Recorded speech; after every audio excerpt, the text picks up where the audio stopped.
আসসালামু আলাইকুম বাচ্চারা। কেমন আছো তোমরা? আমি তোমাদের সামনে আজকে উপস্থিত হলাম আমাদের নেক্সট একটা লেকচার নিয়ে। আসলে দেখো আমি যেটা দেখলাম YouTube এ আমাদের বোটানির ৭ নাম্বার চ্যাপ্টার যেটা নগ্নবীজি, আবৃতবীজি এটা নিয়ে কনটেন্ট খুব কম আছে। তো ভাবলাম যে তাহলে কি করা যেতে পারে? সো আমরা যেটা করব নেক্সট কিছু ভিডিওতে আমরা এই বোটানির যে ৭ নাম্বার চ্যাপ্টারটা আছে, এই চ্যাপ্টারটা সুন্দর করে কভার করে দেব ইনশাআল্লাহ। ঠিক আছে? আপনাদের বেসিকটা ক্লিয়ার করে দিব। কিভাবে কতটুকু পড়তে হয় সেটা আমরা দেখে ফেলবো ইনশাআল্লাহ। ঠিক আছে? তাহলে আমার সাথে থাকেন। আজ থেকে আমরা শুরু করব আমাদের নগ্নবীজি এবং আবৃতবীজির যে চ্যাপ্টারটা আছে সেটা। এখন একটু খেয়াল করে দেখো, এই যে নগ্নবীজি এবং আবৃতবীজি, এটা পড়া শুরু করার ১ম এ আমাদের যেটা করা লাগবে, সেটা হচ্ছে আমাদের ফার্স্ট কাজ কি? ১ম কাজ এই নগ্নবীজি এবং আবৃতবীজির মধ্যে আসলে পার্থক্যটা জানতে হবে। যে আমি একটা উদ্ভিদকে কখন নগ্নবীজি বলতেছি আর কখন আবৃতবীজি বলতেছি। এদের মধ্যে বেসিক কি ডিফারেন্সটা আছে আসলে। তো চলে আসো, আজকে আমরা শুরু করে দিই। আমাদের ১ম কাজ করব আমরা নগ্নবীজি এবং আবৃতবীজির পার্থক্য থেকে। ওকে? তাহলে দেখো আমরা যদি দেখি ১ম কথাটাই, এই যে কোনটা নগ্নবীজি হবে আর কোনটা আবৃতবীজি হবে, কিভাবে জানবো আমরা? খেয়াল করে দেখো, ১ম কথা যেটা, নাম একটার হচ্ছে নগ্নবীজি, তাই না? নাম কি আছে? একটা হচ্ছে নগ্নবীজি, আরেকটা আবৃতবীজি। তা যেটা নগ্নবীজি, দেখো যার নাম আছে নগ্নবীজি, এটা কি হবে বলো তো? নাম যেহেতু নগ্নবীজি আছে, তাহলে অবশ্যই সেটা হবে তার বীজটা নগ্ন অবস্থায় আছে। কি আছে? বীজটা নগ্ন অবস্থায় আছে, বীজটা খোলা আছে। এখন কথা হচ্ছে যে সচরাচর কি হয়? সচরাচর নিয়ম কি দেখো, মনে করো এইরকম একটা বীজ আছে। বীজের চারিদিকে সচরাচর এইরকম করে একটা ফল থাকে। ঠিক আছে? এটা যেকোনো একটা ফল হইতে পারে। ঠিক আছে? আমরা এইভাবে না আঁকি, আমরা যদি একটু ভালোভাবে আঁকি আপনাদের দেখানোর জন্য, আপনারা আবার বুঝবেন না যে এটা আবার কি ফল হইল। তাই না? তো মনে করো আমরা এইভাবে একটা ফল আঁকলাম। মনে করো আমের মতো আরকি অনেকটা। ঠিক আছে? তাহলে কি হইল? ভেতরে থাকে বীজ, বাইরে কিন্তু থাকে ফল। সচরাচর যেটা আমরা বলতেছি আসলে। তাহলে কি হয়? বীজটাকে ফল আবৃত করে রাখে। মানে বীজটা ফল দিয়ে আবৃত অবস্থায় থাকে। যখন বীজটা ফল দিয়ে ঢাকা থাকে বা আবৃত থাকে, তখন সেটাকে আমরা বলি আবৃতবীজি। এই যে যেটা আমি আঁকছি, এটা কিন্তু আসলে কি বলতো? এটা হচ্ছে আবৃতবীজি। এখন নগ্নবীজের ক্ষেত্রে কি হবে? নগ্নবীজের ক্ষেত্রে যেটা হবে সেটা হচ্ছে এদের শুধুমাত্র এই যে এরকম বীজ থাকবে। এটা হচ্ছে বীজ। বীজের চারিদিকে কোনো ফল থাকবে না। এখন দেখো বীজের চারিদিকে যদি ফল না থাকে, তাহলে বীজটা কি অবস্থায় আছে? নগ্ন অবস্থায় আছে। সো তখন এটাকে আমরা বলবো নগ্ন বীজি। ঠিক আছে? এটাকে তখন তুমি বলবা নগ্ন বীজি। তাহলে মেইন কথা কি আসলো দেখো। আবৃতবীজি এবং নগ্নবীজির পার্থক্য যখন আমরা পড়ব, এখানে মেইন কথা যেটা আসবে, আবৃতবীজিতে ফল আছে। ফল থাকার কারণে বীজটা ঢাকা থাকে, তাই এটাকে আমরা বলি আবৃতবীজি বা বীজটা আবৃত থাকে তাই। নগ্নবীজিতে ফল নাই। যেহেতু ফল নাই, তাই নগ্নবীজিতে বীজটা খোলা অবস্থায় থাকে। সো এটাকে আমরা বলি নগ্নবীজি। তাহলে মেইন কাহিনী আসলো কি? যে একটাতে ফল আছে আর একটাতে ফল নাই। এখন তোমাকে জানতে হবে এই যে ফল, ফল আসলে কোত্থেকে তৈরি হয়? ফল কোথা থেকে তৈরি হয় এটা তুমি যদি জানো, তাহলে কিন্তু আসলে নগ্নবীজি, আবৃতবীজির মধ্যে মেইন পার্থক্য, প্রধান পার্থক্যটা তুমি জানতে পারবা। মনে রাখবেন, ফল কোত্থেকে আসে বলো তো? ফল আসে হচ্ছে আমাদের, মনে রাখবো, ফল, ফল তৈরি হয় গর্ভাশয় থেকে। তাহলে একটা ফুলের যে গর্ভাশয় থাকতেছে, সেই গর্ভাশয়টা পরবর্তীতে নিষেকের পরে ফলে পরিণত হয়। এখন তুমি চিন্তা করে বলো তো, যদি একটা উদ্ভিদের ফল না থাকে, তার মানে তার কি নাই? সহজ কথা, যার ফল নাই তার কি থাকবে না? তার অবশ্যই গর্ভাশয় নাই। গর্ভাশয় নাই বলেই তো সেটা ফল হয় নাই। তাহলে এখন চিন্তা করো গর্ভাশয়টা আমরা কিভাবে আঁকি? এই যে অনেকটা এরকম দেখো, এটা হচ্ছে গর্ভাশয়। এই যে এটা মনে করো হচ্ছে আমাদের একটা গর্ভাশয়। তো গর্ভাশয় কি থাকে? এটা হচ্ছে গর্ভাশয়, তারপরে গর্ভদণ্ড এবং মাথার কাছে থাকে গর্ভমুণ্ড। এখন গর্ভাশয়ে এই ৩ টা অংশ আছে। এখন তুমি চিন্তা করে বলো তো যদি কারো গর্ভাশয় না থাকে, তার মানে ওর গর্ভাশয়টাই নাই। তাহলে গর্ভদণ্ড, গর্ভমুণ্ড থাকবে? এটা না থাকলে ওগুলা থাকার জায়গা কোথায়? তো আর উড়ে, উড়ে থাকবে না, তাই না? তাহলে যার গর্ভাশয় নাই তার কিন্তু গর্ভদণ্ডও নাই, গর্ভমুণ্ডও নাই। তাহলে এগুলা কিচ্ছু নাই। তার মানে খেয়াল করে দেখো, নগ্নবীজি সম্পর্কে কতটুকু জানলাম? নগ্নবীজিতে ১ম কথা জানলাম এর বীজটা উন্মুক্ত বা নগ্ন অবস্থায় থাকবে। কেন থাকবে? কারণ এটার ফল নাই। ফল কোত্থেকে তৈরি হয়? গর্ভাশয় থেকে। এখন নগ্নবীজদের যেহেতু গর্ভাশয় নাই, তার কারণে ফলও হয় নাই। আর গর্ভাশয় না থাকলে তার সাথে, সাথে গর্ভদণ্ড, গর্ভমুণ্ড কিছুই থাকবে না। এটা হচ্ছে আমাদের নগ্নবীজের প্রধান কথা। এবার চলে আসো, এই যে আমি একটা বক্স নিয়ে আসছি তোমাদের জন্য। এই বক্সটা আসলে যদি আমরা পড়ি, তাহলে কিন্তু অনেকটা হয়ে যায় এবং দেখো ইতিমধ্যেই এই বক্সের অনেকটুকু কিন্তু হয়ে গেছে আমাদের। খেয়াল করে দেখো। ১ম কথায় দেখো ১ নম্বর পয়েন্টে আছে গর্ভাশয় ও গর্ভদণ্ড। তো গর্ভাশয় এবং গর্ভদণ্ডের কথা যখন আসছে, তখন কি হবে? আমরা একটু আগে বললাম নগ্নবীজিতে কিছুই নাই। এদের গর্ভাশয়, গর্ভদণ্ড থাকবে না। আবৃতবীজিতে সবই আছে। তারপর দেখো ফল সৃষ্টি, এটাও বললাম যে নগ্নবীজিতে কি? ফল থাকে না। এই যে ফল উৎপন্ন হয় না, তাই তো নগ্ন অবস্থায় থাকে তাদের বীজটা। আবৃতবীজিতে ফল তৈরি হয়। তারপরে দেখো বীজের অবস্থান বলছে। বীজের অবস্থান তাহলে কি হবে তুমি চিন্তা করে বলো তো? যেহেতু নগ্নবীজিতে ফল হচ্ছে না, তাই বীজ কি? নগ্ন অবস্থায় থাকে। আর এদের কি? আবৃত অবস্থায় থাকে আবৃতবীজিতে। তাই না? তারপরে দেখো এই যে ৪ নাম্বার পয়েন্ট একটা কথা আছে। আরকিগোনিয়াম। আরকিগোনিয়ামটা কি জিনিস? দেখো, এটা একটু খেয়াল রাখবা। আমি একটু বর্ণনা করে দিই তোমাদের। নাম হচ্ছে আরকিগোনিয়াম। খেয়াল করে দেখো। আরকি আছে না? মনে রাখবেন আরকি শব্দের অর্থই হচ্ছে আদি। আর এই যে গনিয়া, গনিয়া কথাটা আসছে গাইনি থেকে। গাইনি বলতে কি বুঝি বলো তো? ওই যে বলি না ডাক্তারদের গাইনোকোলজিস্ট, স্ত্রীরোগ বিশেষজ্ঞ।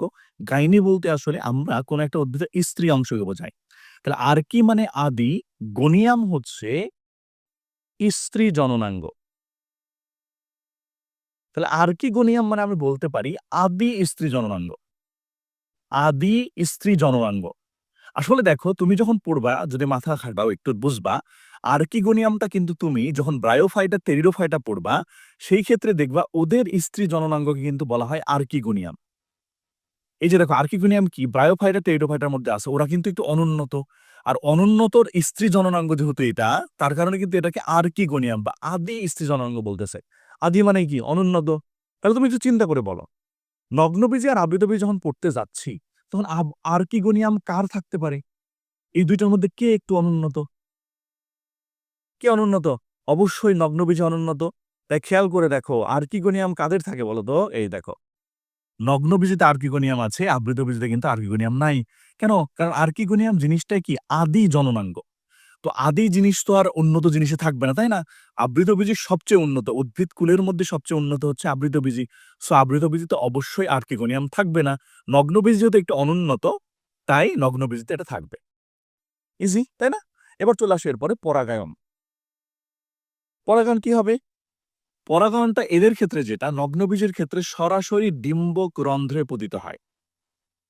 আর আবৃতবীজের ক্ষেত্রে গর্ভমুণ্ডে পতিত হয়। খেয়াল করে দেখো এই যে একটু আগে ছবি আঁকলাম না? এই যে দেখো গর্ভমুণ্ড। তো আবৃতবীজের ক্ষেত্রে এবং তোমরা এটা এসএসসি থাকতেও পড়ছো। কি হইতো? যে একটা পরাগরেণু, এই মনে করো এরকম পরাগরেণু আছে। পরাগরেণুটা এসে গর্ভমুণ্ডে পতিত হয়। গর্ভমুণ্ডে পতিত হওয়ার পরে সেটা আস্তে, আস্তে পরাগনালিকা তৈরি করে গর্ভাশয়ের ভেতরে যেতে থাকে। এখন তুমি চিন্তা করো নগ্নবীজিতে কি? নগ্নবীজিতে গর্ভমুণ্ডই তো নাই। নগ্নবীজিতে গর্ভমুণ্ডই নাই, গর্ভাশয়ের কিচ্ছু নাই। তা নগ্নবীজের ক্ষেত্রে তো আর গর্ভমুণ্ডে পতিত হবে না। নগ্নবীজের ক্ষেত্রে কি হবে? নগ্নবীজিতে আছে এরকম একটা বীজ। তো সরাসরি এই রন্ধ্রে, একদম সরাসরি রন্ধ্রে গিয়ে পতিত হবে। কারণ এই গর্ভাশয়, গর্ভদণ্ড, গর্ভমুণ্ড কিচ্ছু নাই। তাই সরাসরি এটা নগ্নবীজের ক্ষেত্রে একদম ডিম্বক রন্ধ্রে গিয়ে পরাগরেণুটা পতিত হয়ে যাবে। বুঝছেন না? তাহলে দেখো এটাই আছে। তাহলে পরাগায়ন কি হবে? আমরা নগ্নবীজের ক্ষেত্রে একদম ডিম্বক রন্ধ্রে গিয়ে পতিত হলো। আর আবৃত বীজের ক্ষেত্রে কি হচ্ছে? গর্ভমুণ্ডে। কারণ ওর গর্ভমুণ্ড আছে। তাই গর্ভমুণ্ডে পতিত হয়ে আস্তে, আস্তে নিচের দিকে আসবে। হ্যাঁ? এবার চলে আসো দেখো এরপরে যদি আসি, দ্বিনিষেক। দ্বিনিষেক জিনিসটা কি?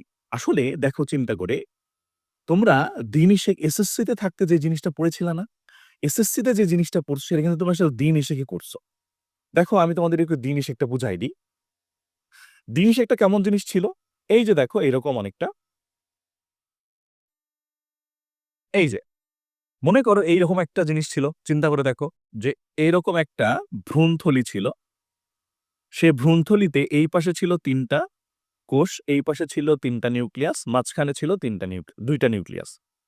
এই যে এইরকম একটা গঠন তোমরা পড়ছো। এটা কিন্তু আসলে ভ্রূণথলি। এখানে কি ছিল? ভ্রূণথলিতে দেখো এই যে এখানে নিচের দিকে যে বড় কোষটা এটা ছিল ডিম্বাণু ছিল। ডিম্বাণুর সাথে ছিল হচ্ছে সহকারী কোষ ছিল। তাই না? এই ডিম্বাণুর অপোজিট পাশে যারা তারা ছিল প্রতিপাদ কোষ। আর মাঝখানে যে নিউক্লিয়াস গুলো আছে এটা ছিল হচ্ছে সেকেন্ডারি নিউক্লিয়াস। Secondary nucleus. ঠিক আছে? এটা ছিল। এখন দ্বি-নিষেক কখন বলবো আমরা? দ্বি-নিষেক জিনিসটা কি দেখো? আমরা দেখছিলাম এরকম, এই যে দেখো এইরকম করে পরাগ নালী আসতে থাকে। পরাগ নালীটা এসে আল্টিমেটলি কিন্তু এই ডিম্বক রন্ধ্র, এই যে দেখো নিচে এখানে কিন্তু ডিম্বক রন্ধ্র আছে। ডিম্বক রন্ধ্র। এই পরাগনালীটা এসে ডিম্বক রন্ধ্র দিয়ে প্রবেশ করে। আর এই পরাগনালীর ভেতরে কি হয়? ওই যে দেখো আমরা কি পড়ছিলাম? যে একটা পরাগরেণু যদি থাকে, পরাগরেণুতে ২ টা নিউক্লিয়াস তৈরি হয়। একটা নালিকা নিউক্লিয়াস, একটা জনন নিউক্লিয়াস। একটা নালিকা নিউক্লিয়াস, একটা জনন নিউক্লিয়াস। তো নালিকা নিউক্লিয়াসটা এই পরাগনালী গঠন করে। এই যে পরাগনালী। আর যেটা জনন নিউক্লিয়াস, এই যে এরকম মনে করো একটা জনন নিউক্লিয়াস ছিল। এই জনন নিউক্লিয়াসটা কি হয়? পরে বিভক্ত হয়ে এইরকম করে ২ টা শুক্রাণু গঠন করে। এই এস দিয়ে মনে করো ২ টা শুক্রাণু লিখলাম, তাই তো? এখন দ্বি-নিষেক কেন বলতেছি? কারণ দেখো এই যেখানে ২ টা শুক্রাণু আছে না? ২ টা শুক্রাণু ২ জায়গাতে যুক্ত হয়। একটা শুক্রাণু গিয়ে যুক্ত হয় এই ডিম্বাণুর সাথে, আরেকটা শুক্রাণু গিয়ে যুক্ত হয় সেকেন্ডারি নিউক্লিয়াসের সাথে। এই যে দেখো ২ বার যুক্ত হলো। একটা যুক্ত হলো ডিম্বাণুর সাথে, একটা যুক্ত হলো সেকেন্ডারি নিউক্লিয়াসের সাথে। এই যে ২ টা শুক্রাণু ২ জায়গাতে ২ বারে যুক্ত হচ্ছে, তাই এটাকে আমরা বলি দ্বি-নিষেক। ঠিক আছে? এই দ্বি-নিষেকটা কিন্তু আবৃতবীজের একটা বৈশিষ্ট্য। নগ্নবীজির ক্ষেত্রে আমরা দ্বি-নিষেক দেখতে পাবো না। ঠিক আছে? নগ্নবীজিতে দ্বি-নিষেক হয় না। এই দ্বি-নিষেকটা কিন্তু হয় কোথায়? আবৃতবীজের হয়। তাহলে এই কথাটা কিন্তু আমাদের একটু খেয়াল রাখতে হবে যে ওই যে দ্বি-নিষেক পড়ে এসেছি আমরা, এটা কাদের হয়? এটা হয় হচ্ছে আবৃতবীজিতে। ওকে? আচ্ছা এরপরে চলে আসো অ্যান্ডোস্পার্ম বা যেটা বলছি শস্য। এখন খেয়াল করে দেখো। ১ম কথা শস্য কখন তৈরি হচ্ছে? এই যে দেখো আমরা একটু আগে দেখলাম না? যে একটা কি হইছে? একটা শুক্রাণু গিয়ে সেকেন্ডারি নিউক্লিয়াসের সাথে মিলিত হইছে। এই যে যখন এটা হয়, শুক্রাণু প্লাস সেকেন্ডারি নিউক্লিয়াস। এটাই কিন্তু আল্টিমেটলি তৈরি হয় শস্য। এবং এখানে দেখো শুক্রাণু কি বলো? শুক্রাণু হচ্ছে হ্যাপ্লয়েড। সেকেন্ডারি নিউক্লিয়াস কিন্তু ডিপ্লয়েড। তো এখানে যখন শস্যটা তৈরি হচ্ছে সেটা কিন্তু হয়ে যায় ট্রিপ্লয়েড। তার মানে দেখো যখন দ্বি-নিষেক ঘটতেছে, এই দ্বি-নিষেকের সময় কিন্তু কি হচ্ছে? শস্য তৈরি হচ্ছে। কি শস্য? ট্রিপ্লয়েড শস্য। কেন? ওই যে দ্বি-নিষেক না হইলে তো আরেকটা শুক্রাণু গিয়ে কখনোই সেকেন্ডারি নিউক্লিয়াসে মিলত না। কারণ ১ম টা তো ডিম্বাণুর সাথে মিলছে, ২ নাম্বারটা গিয়ে সেকেন্ডারি নিউক্লিয়াসের সাথে মিলছে। তাহলে অবশ্যই ট্রিপ্লয়েড শস্য তৈরির জন্য দ্বি-নিষেক দরকার। তুমি চিন্তা করে একটু আগে বললাম দ্বি-নিষেক কাদের হবে? দ্বি-নিষেক হবে আবৃতবীজিতে। দ্বি-নিষেক যেহেতু আবৃতবীজিতে হবে তার মানে শস্য ট্রিপ্লয়েড যেটা, এই দেখো অ্যান্ডোস্পার্ম বা শস্য যে ট্রিপ্লয়েড এটা কাদের হবে? এটা কিন্তু আবৃতবীজেরই হবে। আর নগ্নবীজিতে যেহেতু দ্বি-নিষেক নাই, সো তাদের ক্ষেত্রে শস্যটা ট্রিপ্লয়েড হয় না। তাদের ক্ষেত্রে হয় হ্যাপ্লয়েড এবং সেটা কখন হয় দেখো? নিষেকের পূর্বেই হয়। নিষেকের পূর্বেই ওটা হয়ে যাচ্ছে। নিষেক পর্যন্ত আসতেইছে না। আর আবৃতবীজিতে নিষেকের পরে এই যে দেখলাম নিষেকের পরে যখন ২ টার মিলন হলো, তাই না? নিষেকের পরে ঘটলো এটা। আচ্ছা, তাহলে এটা গেল একটা কথা। বুঝছো সবাই নিশ্চয়ই? এবার চলে আসো ৮ নাম্বার পয়েন্ট। ভেসেল এবং সঙ্গী কোষের কথা বলা হচ্ছে। এগুলা কি? এগুলা হচ্ছে আমাদের পরিবহন টিস্যু। জাইলেম, ফ্লোয়েম পড়ছি না? তো ভেসেল এবং সঙ্গী কোষ কি? ভেসেলটা হচ্ছে আমাদের জাইলেমের অংশ, সঙ্গী কোষটা হচ্ছে ফ্লোয়েমের অংশ। তাহলে ভেসেল এবং সঙ্গী কোষ কার থাকবে, কার থাকবে না সেটা আমাদের জানতে হবে। তো এটা একটু এভাবে খেয়াল রাখো দেখো। এই যে নগ্নবীজি কি? নগ্নবীজি একটু অনুন্নত। তাই নগ্নবীজির জিনিসপত্র একটু কমই থাকে। কারণ সে অনুন্নত, তার সবকিছু এখনো পারফেক্ট হয় নাই। আর আবৃতবীজীতে সবই থাকে। তার মানে তার কাছে ভেসেল, সঙ্গীকোষ সবই থাকবে। কিন্তু নগ্নবীজীতে কি হবে দেখো, নগ্নবীজীতে দেখো জাইলেমের ক্ষেত্রে ভেসেল আর ফ্লোয়েমে কিন্তু সঙ্গীকোষ নাই। কেন? ওই যে আমার মনে রাখবা নগ্নবীজি তো একটু কি? একটু অনুন্নত। যার কারণে এই কথাটা কিন্তু ভেরি, ভেরি ইম্পোর্টেন্ট যে জাইলেমের মধ্যে অন্যগুলা আছে বাট ভেসেল থাকবে না এবং ফ্লোয়েমের মধ্যে অন্য ৩ টা আছে বাট সঙ্গীকোষটা থাকবে না। আবৃতবীজীতে সবই আছে, তাই না? এবার চলে আসো সবশেষের পয়েন্ট যেটা আমাদের পরাগায়নের মাধ্যম। পরাগায়ন কিভাবে হবে? নগ্নবীজের ক্ষেত্রে পরাগায়নের মাধ্যম শুধুমাত্র একটা, সেটা হচ্ছে বায়ু। বাতাসের মাধ্যমে পরাগায়ন হয়। আর বাকি সব মাধ্যম হচ্ছে আবৃতবীজী। ওই যে ছোট থেকে পড়ছো না? পানি, প্রাণী, পোকামাকড়, পতঙ্গ যাই বলো না কেন, সবভাবে আবৃতবীজীর কি হবে? পরাগায়ন হবে। সো এই কথাটা। তাহলে নগ্নবীজীর ক্ষেত্রে পরাগায়ন কি? শুধুমাত্র বাতাস দিয়ে হয়। নগ্নবীজীতে শুধু বাতাস দিয়ে। আবৃতবীজীতে সবকিছু দিয়ে হইতে পারে। ঠিক আছে? তাহলে দেখো এই যে জিনিসটা আমি তোমাকে বললাম, এই বক্সটা যদি একটু বুঝে পড়ি আমরা, তাহলে কিন্তু আসলে নগ্নবীজী, আবৃতবীজের মধ্যে মেইন পার্থক্যের যে কথাবার্তা আছে, সেটা কিন্তু খুব সুন্দর করে বুঝতে পারবো আমরা। তাই না বলো? তাহলে এই জিনিসটা আমরা একটু বুঝে পড়বো। তাহলেই আমরা নগ্নবীজী, আবৃতবীজীর পার্থক্যটা বুঝতে পারবো এবং এটা দিয়ে কিন্তু আমাদের এই ৭ম চ্যাপ্টারটা স্টার্ট করতে হবে। এটা বুঝতে পারলে আস্তে, আস্তে যে জিনিসগুলো আমরা পড়বো, সেটা বুঝতে তোমাদের সুবিধা হবে। ওকে? তাহলে আমাদের আজকের ভিডিওটা এই পর্যন্তই থাকবে। নেক্সট দিন আবার এর পরের অংশটা নিয়ে আমরা উপস্থিত হবো ইনশাআল্লাহ। সে পর্যন্ত ভালো থাকেন, সবাই সুস্থ থাকেন। আমার ভিডিওটা যদি ভালো লেগে থাকে চ্যানেলটা সাবস্ক্রাইব করে ফেলবেন আর বেল বাটনে একটা ক্লিক করে রাখবেন। ওকে? তাহলে আজকের মতো এই পর্যন্তই। আসসালামু আলাইকুম।